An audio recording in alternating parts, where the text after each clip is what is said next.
ठाणे जिल्ह्यातील आणि सर्वोच्च न्यायालयात प्रलंबित असलेल्या प्रकरणातील पक्षकारांसाठी एक महत्त्वाची बातमी समोर आली आहे. सर्वोच्च न्यायालयाच्या समाधान समारोह 2026 अंतर्गत 21, 22 आणि 23 ऑगस्ट रोजी विशेष लोक अदालतीचं आयोजन करण्यात आलं आहे. या उपक्रमात सहभाग होण्याचं आवाहन जिल्हा विधी सेवा प्राधिकरणानं केलं आहे. सर्वोच्च न्यायालय नवी दिल्ली येथे समाधान समारोह 2026 अंतर्गत 21, 22 आणि 23 ऑगस्ट रोजी विशेष लोक अदालतीचं आयोजन करण्यात आलं आहे. प्रमुख जिल्हा व सत्र न्यायाधीश तथा अध्यक्ष जिल्हा विधी सेवा प्राधिकरण ठाणे RD सावंत यांच्या आदेशानुसार सर्वोच्च न्यायालयात प्रलंबित असलेल्या प्रकरणातील संबंधित पक्षकारांना तडजोडीची संधी उपलब्ध करून देण्यात येणार आहे. यासाठी जिल्हा विधी सेवा प्राधिकरणामार्फत संबंधित पक्षकारांना नोटिसा पाठवण्यात आल्या असून तडजोडीपूर्व चर्चा करण्यासाठी ठाण्यातील न्यायसेवा सदन इमारतीमध्ये प्रत्यक्ष किंवा ऑनलाईनच्या माध्यमातून संपर्क साधण्याचं आवाहन करण्यात आले. या उपक्रमामुळे परस्पर सामंजस्यानं वाद मिटवून प्रकरणं जलद गतीनं निकाली काढण्यास मदत होणार असल्याचं जिल्हा विधी सेवा प्राधिकरणाचे सचिव RS पाजणकर यांनी पत्रकार परिषदेत सांगितलं. त्यामुळे सर्वोच्च न्यायालयात प्रलंबित असलेल्या ठाणे जिल्ह्यासह इतर जिल्ह्यातील संबंधित पक्षकारांनी समाधान समारोह 2026 या विशेष लोक अदालतीचा लाभ घ्यावा असं आवाहन देखील करण्यात आलं आहे.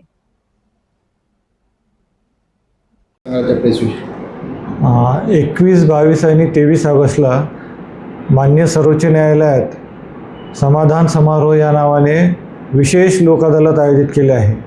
या लोक अदालतमध्ये माननीय सर्वोच्च न्यायालयात प्रलंबित ज्या पिटिशन आहे त्यामधील पिटिशनर आणि रिस्पॉन्डंट यांना नोटीस काढून आपण इथे बोलावून घेतो आणि त्यांना प्री सिटिंग घेऊन मीडिएटरच्या माध्यमातून त्यांना लोक न्यायालयामध्ये त्यांच्या केसेस ठेवण्यासाठी आणि सेटलमेंट करण्यासाठी आपण त्यांना तयार करतो. आणि जर त्यांनी संमती दिली आणि लोक अदालतमध्ये त्यांची प्रकरणं निकाली काढण्यास त्यांनी इच्छा दर्शवली तर आपण त्याप्रमाणे त्यांचं कन्सेंट फॉर्म आणि सेटलमेंट फॉर्म भरून ते माननीय हायकोर्टाला पाठवतो आणि माननीय हायकोर्ट ते प्रकरणे सर्वोच्च न्यायालयाला पाठवते. आणि 21, 22 आणि 23 ऑगस्टला ज्या पिटिशनरनी आणि रिस्पॉन्डंटनी संमती दिली आहे लोक न्यायालयात प्रकरणं ठेवण्याची त्यांना आभासी पद्धतीने इथून आपण माननीय सर्वोच्च न्यायालयाशी कनेक्ट करून देऊ आणि ते कन्फर्म केलं जाईल की त्यांनी खरंच संमती दिली आहे नाही दिली आहे आणि त्यानंतर ते प्रकरणे निकाली काढण्यात येतील. तर या संदर्भात मी सर्वांना विनंती करतो की त्यांनी आपापली प्रकरणे माननीय सर्वोच्च न्यायालयामध्ये जे विशेष लोक अदालत आयोजित केले आहे त्यामध्ये निकाली काढण्यासाठी DLSA ठाणेशी संपर्क करावा. ते आभासी पद्धतीने पण जॉईन होऊ शकतात आणि प्रत्यक्ष पण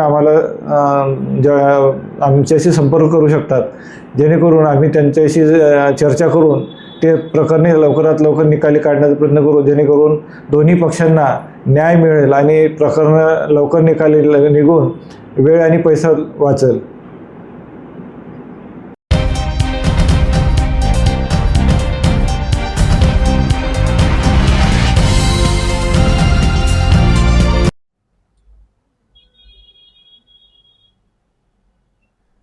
मनसे अध्यक्ष राज ठाकरे यांनी ठाण्यात पत्रकारांशी संवाद साधला. पहिल्या पावसात मुंबई तुंबली होती. आजही पाऊस पडत आहे. वाहतूक कोंडीची समस्या लोकांना सहन करावी लागते. त्याबाबत राज ठाकरे यांना प्रश्न विचारला असता त्यांनी शहर कसं उभं राहतं किंवा शहरं कशी उभी राहिली पाहिजेत याकडे सत्ताधाऱ्यांचं लक्षच नाही असं म्हटलं आहे. चेंबूरमध्ये झाड कोसळून जी दुर्घटना घडली त्यावरही त्यांना प्रश्न विचारण्यात आला. मागची अनेक वर्ष आपण शहरं कशी उभी राहिली यावर बोललो आहोत, मात्र शहर कसं उभं राहतं याकडे कुणाचंही लक्ष नाही. बिल्डरांना प्लॉट द्यायचे, त्यातून पैसे, पैशांतून राजकारण आणि फोडाफोडी एवढंच काम फक्त महाराष्ट्रात सुरू आहे. लोकांना चांगलं आयुष्य मिळावं म्हणून काहीही चाललं नाही. रस्ते बांधले आणि पूल उभे केले म्हणजे शहरं उभी राहत नाहीत. आपल्याकडे विकास आराखडा येतो परंतु टाउन प्लॅनिंग होत नाही. त्यामुळे कुठेही रस्ते बांधले जातात, ते किती उंचीवर बांधले जातात, त्यातून पाणी कसं जात आहे याकडे कुणाचं लक्ष नाही. फक्त फोडाफोडीचं राजकारण एवढंच चाललं आहे महाराष्ट्रात आणि देशात, असं राज ठाकरेंनी म्हटलं आहे. येणाऱ्या काळात सिमेंटच्या जंगलात राहावं लागेल का असं विचारलं असता राज ठाकरे यांनी आता तुम्ही कुठे राहत आहात? आता काय झाडांच्या जंगलात राहता का? असा प्रश्न विचारला. महाराष्ट्रात 3 वर्षानंतर निवडणुका आहेत, परंतु आत्तापासूनच SRAची प्रतिक्रिया सुरू करण्यात आली आहे. या SIRचा सर्वात जास्त फटका पश्चिम बंगाल आणि बिहारला बसला आहे. पश्चिम बंगालमध्ये तब्बल 27 लाख मतं काढली गेली आणि ममता बॅनर्जी यांच्यासारख्या नेत्याला पराभवाला सामोरं जावं लागलं. त्यामुळे ही काही सरळ आणि साधी सोपी गोष्ट नाही.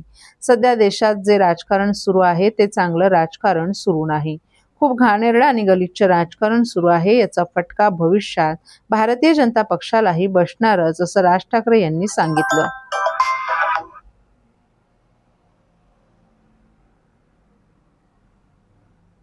राजकारणाचा पैसा, पैशाबंद राजकारण एवढंच फक्त सुरू आहे महाराष्ट्रामध्ये आणि देशामध्ये. निवडणुका निवडणुका निवडणुका.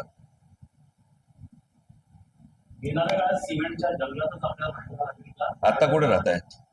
नाही, आता कुठे राहताय? आता कुठे राहताय? कुठे आता तुम्ही? झाडांच्या जंगलात.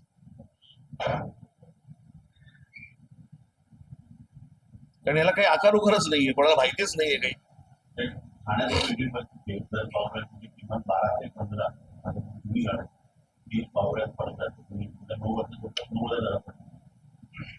काय करायचं त्याला? तुम्हालाही दिसतोय. मांडा, चॅनल आहेत ना तुमच्याकडे, मांडा. चला चला बोलल्यावरती कंठ फुटला तुला. एवढा बघत बसला होता आपलं. इंटरनल मेट्रो नाही, ठाण्याचा प्रश्न आहे ना विचार. काल लिहिलंय की मी त्याच्यावरती. टीव्हीचे पेपर फुटलेले आहेत, त्याच्यावरती पण लिहिलं. बोललो ना त्याच्यावरती तुम्हाला.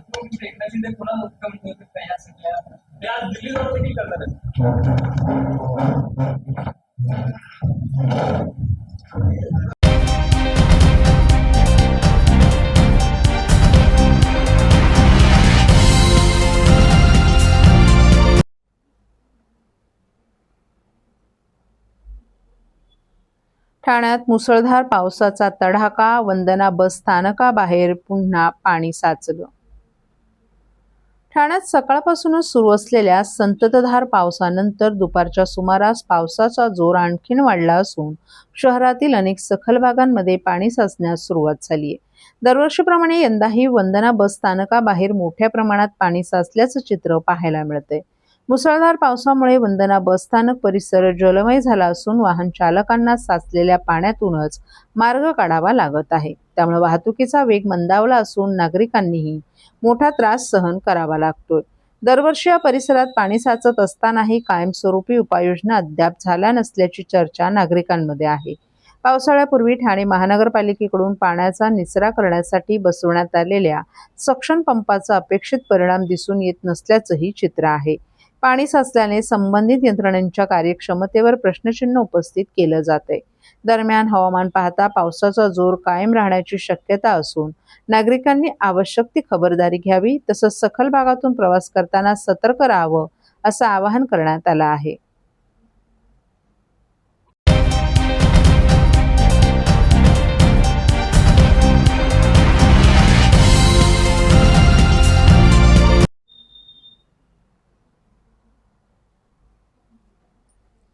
मुंब्र्यात मुसळधार पावसात इमारतीचा भाग कोसळला.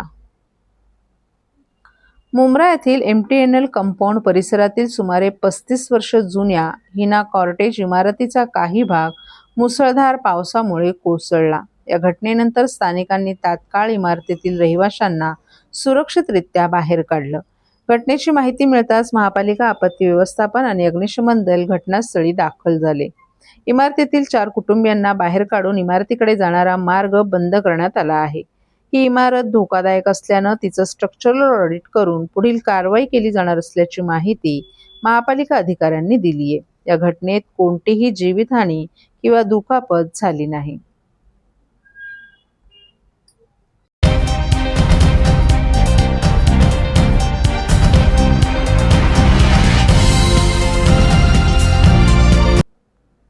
ठाणे शहरात सुरू असलेल्या पावसाच्या पार्श्वभूमीवर सखल भागांमध्ये पाणी साचण्याच्या घटनांची गंभीर दखल घेत महापौर शर्मिला पिंपळकर यांनी आज संबंधित अधिकारी आणि पदाधिकाऱ्यांसमवेत प्रत्यक्ष पाहणी दौरा केला.